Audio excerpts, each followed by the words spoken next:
Hakioi listeners, let's learn sumo. I'm Clayton. Welcome to the podcast. You can listen to this on YouTube, or if you want to listen in the background, you can go to your favourite streaming service, your pod streamer on Apple or Spotify, and listen to me there. Don't forget to join me on X or Twitter, as it used to be called, or on Instagram. So, you don't know your Uwatanages from your Kotanawakas. Well, this is the place to be. Today we're going to go through everything you need to know about sumo to be an expert in 30 minutes. So sumo is a 1,500-year-old sport of wrestling. It's the national sport of Japan, formed initially to beg the gods for good harvests, and that's where the stomping comes from. It is rooted in the Japanese religion of Shintoism, and the ring, or the dohyo, is consecrated ground. Before each tournament, the Shinto priests bless the ring and add items such as sake rice wine underneath the clay surface. As a result of being consecrated ground, women are not allowed to enter the dohyo and do not fight professionally in sumo in Japan. The Japan Sumo Association runs the sport in Japan with 6 Grand Sumo tournaments every year. The Grand Sumo tournament has 6 divisions up to the top division of Makuuchi, with each wrestler fighting 1 bout per day over the 15 days of each tournament. We'll go into the ranks a little bit later. What are the rules? Well, sumo, at first glance, is a very easy sport. To win the bout, you must simply make your opponent touch down inside the ring with any part of the body other than the soles of their feet, or leave the ring past the tawara bales, which is the circle boundary of the ring. The wrestlers, known as rikishi, are able to grab their opponents by the belt, otherwise known as a mawashi, which is a silk belt wrapped tightly around their body. They can use the grip on the belt. They can grab the arms, the legs, the body of their opponent to try and force them out, force them down, push them, thrust them, all so they fall over inside the ring, or trip them or throw them out or thrust them out of the ring first. The rikishi that touches the ring first with anything other than the soles of their feet, or leaves the ring first, either fully in the air or falling down outside the ring or touching it outside with their foot, is judged the loser. Rikishi, well, they are generally large men. They carry a lot of extra weight to help them gain advantage over their opponents. Some of them weigh up to 200 kilograms. The smallest currently in top division is Midori Fuji at about 115 kilos. So in Imperial, 200 kilos is about 440 pounds. 115 kilos, about 250 pounds. There are no weight divisions in sumo. If you are a professional wrestler as 115 kilos, you can be matched with a 200 kilo heavyweight. You must develop techniques to deal with such a weight disparity yourself. Now, some of the rikishi have history in judo or other martial arts which help them develop throwing techniques. Each rikishi is attached to a baya, or a stable, with a stable master, an oyakata. He's the coach and he's in charge of that stable and pretty much everything about that wrestler. While it's rare for a rikishi to move to another stable, it does happen when a stable master retires or a stable closes for one reason or another. Now, the rikishi, they live and they train at the stable, and only when they're promoted to the top ranks are they usually given permission to live away from the stable itself. The rikishi train 6 days a week, usually for 5 or 6 hours a day at least, to build lower body strength to help them drive opponents from the ring. They use specific techniques such as that side-to-side sumo stamping technique called shiko, which they can perform hundreds of times per day to build that lower leg strength. They also use various drills to build arm and shoulder strength, such as striking a wooden pole with the palms of their hands repeatedly. Some wrestlers are known as pusher thrusters, where they use arm and leg strength to sapari thrust and push their opponents out of the ring. Some wrestlers are known as belt fighters, and they get a grip on the mawashi belt to either force or push their opponent out, or even use the belt as leverage to throw their opponents over.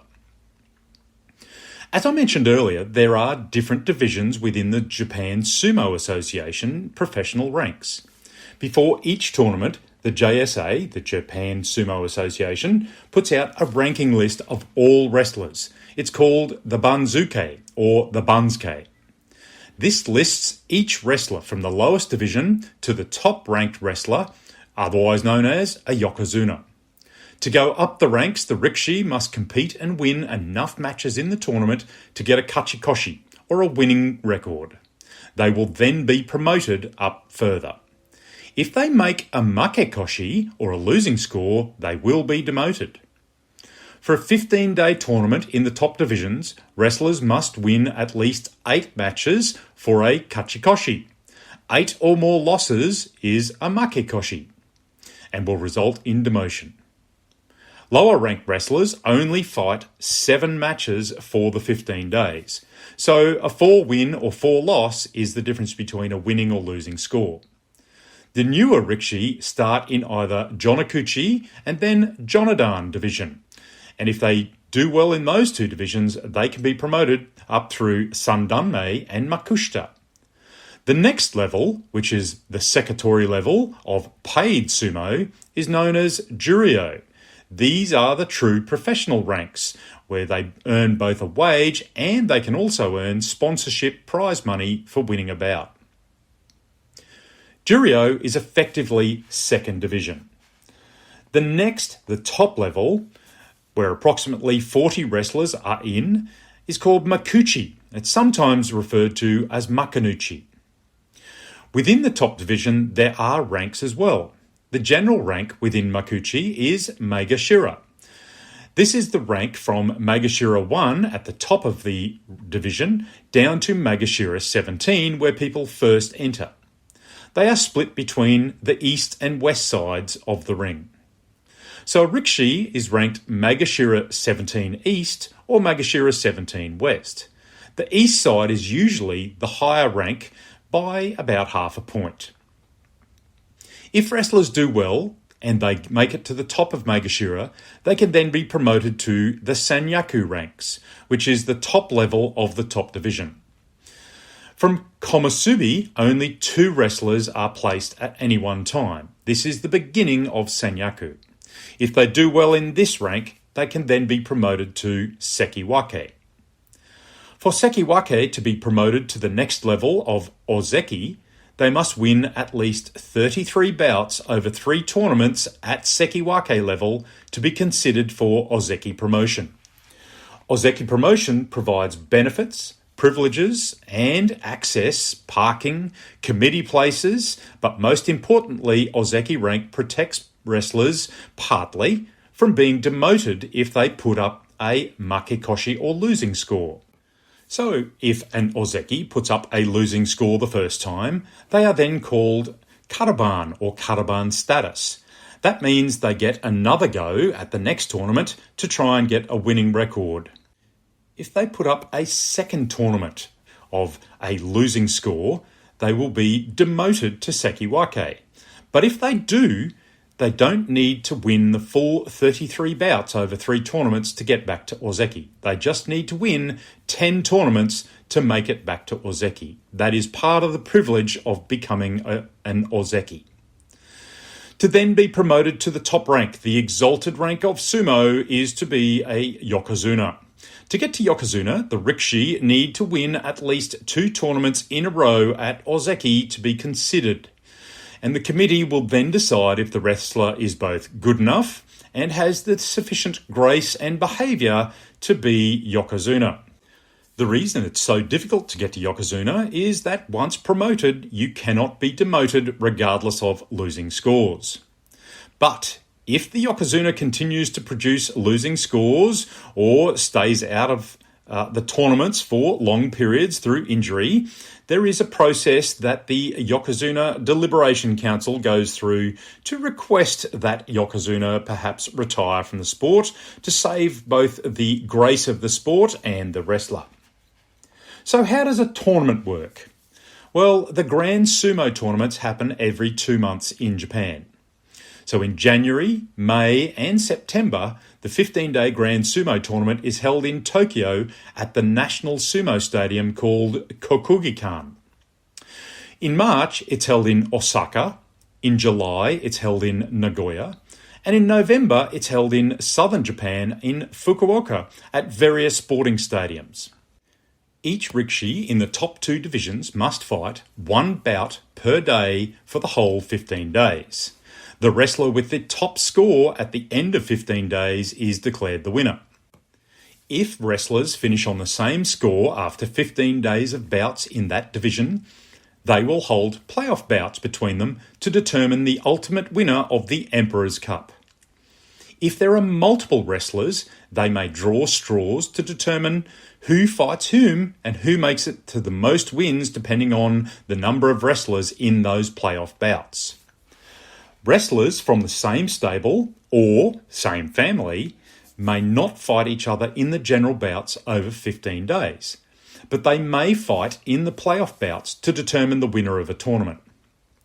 If injured before or during a tournament, a wrestler may pull out of that tournament. That is called going kyujo. The opponent for that day against that wrestler who went kyujo may get a free win called a fusen or a default. Each bout is controlled by a referee or a gyoji. He's the man wearing a brightly coloured outfit or kimono and holding a wooden fan called a gunbai.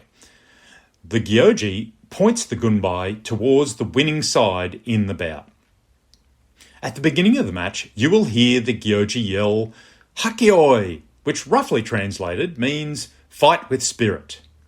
Otherwise, he is calling, "You are still in the dojo, keep fighting." If the gyoji points his gunbai fan after the bout, and one of the 5 judges sitting around the ring think the bout was too close to call, or they saw a foul by a wrestler, they will have a mono-e, or a judges' conference, where they will discuss the match and hear from the replay judge who is watching a television screen away from the ring. After they come to a decision, they will determine whether the gyoji's decision stands or it's overturned.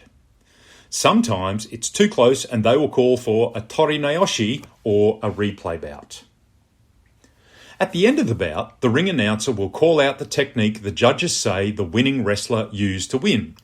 These are kimarite techniques, and there are 82 of them. They range from frontal push-outs, thrust-outs, belt throws, non-belt holding throws, body throws, lifting body drops, and many others. It's a study in itself to learn all 82 kimarite, and some are very rarely used. Some used all the time, like yorakiri frontal force-out. You may develop your own favourite techniques to watch. I personally like karasukashi, the under-shoulder swing down, which allows smaller wrestlers to pull down big opponents. So how do we remember them all? Well, without learning Japanese, there are a few tricks. So normally push-outs are usually ending in dashi. So oshidashi, sukidashi, okuridashi or kimedashi. Oshidashi is a frontal push-out. Sukidashi is a frontal thrust-out. Okuridashi is a rear push-out. And kimedashi is an armbar force-out. Throws usually end in nage. So the most popular is uwatanage, which is an overarm throw, or a sukinage, which is a beltless arm throw. There are also twisting techniques. They usually end in hineri. Then you have techniques where the opponent falls down. They sometimes end in teoshi, oshiteoshi, sukiteoshi. And the last is tori. They usually denote some sort of ankle trip or ankle or leg pick, which means they're trying to pick the wrestler's leg up to force them over. Now, Japanese is just as bad as English in many exceptions to the rule, so you'll see as you learn the techniques that there are different techniques that don't accord to those rules. And as you move along in watching sumo, you get used to the most used techniques when you see or hear a kimarite technique you haven't heard before, such as an izori backwards body drop. You get excited to learn what it is and when and who last used it. I tend to find that the lower divisions display some of these unusual techniques as they try new movements in their sumo. So, pay. Rikishi from lower ranks are usually paid an allowance by their stable and provided food and board. To earn this, they perform any number of jobs and promotional activities, and when and if they join the paid Sekitori ranks of Juryo and Makuchi, a portion of their winnings and pay goes to the Oyakata or stable master. After some bouts in the top division, the Gyoji referee will hold the gunbai and place white envelopes on that fan. Sometimes those white envelopes are a big stack. Each of these envelopes contains sponsors' prize money, donated for the winner of that bout. A portion of that money goes to the wrestler, his stable master, and the JSA for his retirement. Each envelope holds approximately $300 US. The top wrestlers can earn up to $50,000 to $60,000 in bundles extra in a successful tournament in top division. Otherwise, they are paid according to the number of wins they earn, the number of higher ranked wrestlers they beat in the top two divisions, and it's a complex formula which is calculated against those wins and a preset amount. That amount is calculated every 2 months after a tournament, and the wrestlers get paid accordingly. So how do you watch sumo? Well, when you live outside Japan, there are some challenges. The NHK, which is the national broadcaster, places strict controls on copyright for sumo. There are, in the US, some streaming services, paid of course, that are starting to make deals with NHK and Abema, who both broadcast the bouts live. You can look for these, or you can also look for Sumo Live on social media like YouTube by searching Sumo Live Stream during the tournaments. But be aware, these are sometimes taken down through copyright breaches. If you look around the various social media, people will help you find the links to sumo. Hopefully, over time, the various broadcasters will share those feeds around the world. The main division bouts are held between 4 p.m. and 6 p.m. over the 15 days of the tournament, Tokyo time. You can work out from your local time what 4 to 6 p.m. Tokyo time is. Are you going to sumo in Japan for the first time? Tokyo, Osaka, Nagoya, Fukuoka? Well, going to sumo in Japan is one of the most fascinating experiences you can have, particularly if you know a little bit about the sport and you've watched it before. You can recognise wrestlers, techniques, and absorb the atmosphere in person in the Kokugikan. There is nothing like it for a sporting event rolled with cultural and religious elements. Tickets can be purchased via the JSA website, tours and other avenues, but they are hotly contested, and they usually sell out all 15 days within hours of release. When you watch sumo, you'll see people sitting in little flat square boxes near the ring, and they are 4-person boxes, and you can be served alcohol and food, and you can also sit in the stands in a normal chair as well. Obviously, the closer you are to the action, the more expensive the ticket.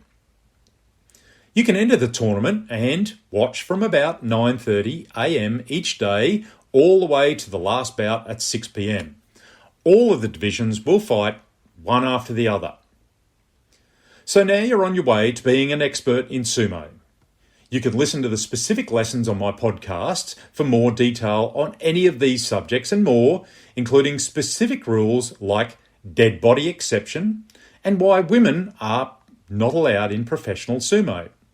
So don't forget to join me, hit subscribe, go back and listen to some of those older lessons which might give you a little bit more detail. Join me after each tournament or each day of each tournament, and I'll give you regular updates and reviews from the bouts of those days. I hope you can join me again on your usual podcast stream or YouTube. Join me during the tournaments where I do some live commentary on YouTube, and we have a bit of fun talking sumo. Hakio listeners, let's learn sumo.